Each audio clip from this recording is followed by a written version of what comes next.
బాలరాముడి ఉత్సవంలో పాల్గొన్నారు, ప్రతిష్టాపనలో పాల్గొన్నారు, ఎలా అనిపిస్తుంది? ఎంత చెప్పినా కూడా తక్కువే. భగవంతుని దర్శించటం ఈ రోజున, అందులోనూ కూడా తరతరాలుగా కోరికగా మిగిలినటువంటి ఒక కళ ఈ రోజున సాకారమై ఒక విగ్రహ రూపంలో రాముడే అయోధ్యకు మళ్ళీ దిగి వచ్చినట్టుగా అనిపిస్తుంది.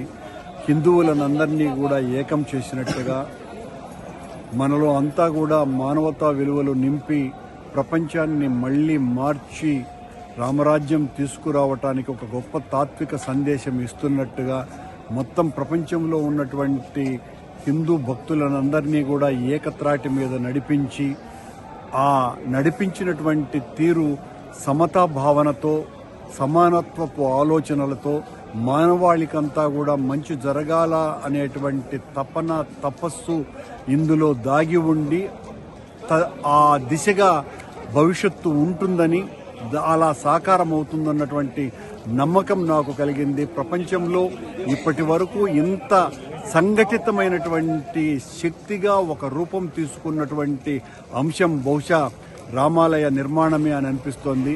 ఆ రామాలయ నిర్మాణం అవ్వటమే కాకుండా తద్వారా పూర్తి చేసుకున్నటువంటి రామాలయంలో ఈ రోజున మొత్తం భారతదేశంలో ఉన్నటువంటి రామభక్తులు, ప్రపంచంలో ఉన్నటువంటి హిందువులు అందరూ కూడా ఒక్కటై రామనామ జపాన్ని చేస్తూ జగమంతా రామమయం అనేటువంటి నినాదంతో ఆ జగమంతా కూడా మానవత్వపు విలువలతో, సమానత్వం అన్నదే ధ్యేయంగా, అందరికీ మంచి, అంతా శాంతి, ఏ ఒక్కరికి కూడా అన్యాయము, దోపిడీ అన్నది లేకుండా ప్రపంచంలో దోపిడీ రహిత రాజ్యాన్ని నిర్మించటానికి రామమందిరం ఒక గొప్ప సంకేతము, సందేశము, తాత్విక ఉద్దేశ్యంగా మారుతుందన్నటువంటి నమ్మకం నాకు కలిగింది. ఈ శుభ సందర్భంలో టీటీడీ తరపున కూడా మీరు ప్రసాదం పంపించడం జరిగింది, ఎలా ఫీల్ అవుతున్నారు?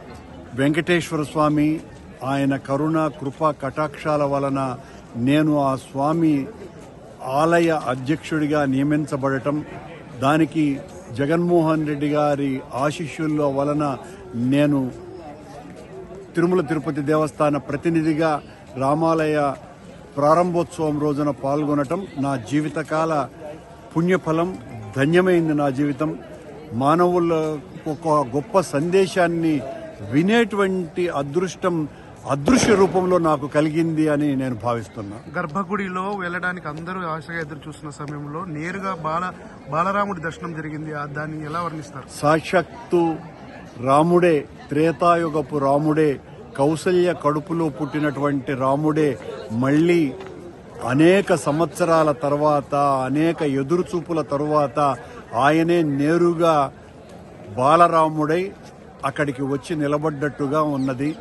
అంతకంటే చెప్పాల్సినంత మాటలు నా దగ్గర లేవు. జై శ్రీరామ్. జై శ్రీరామ్.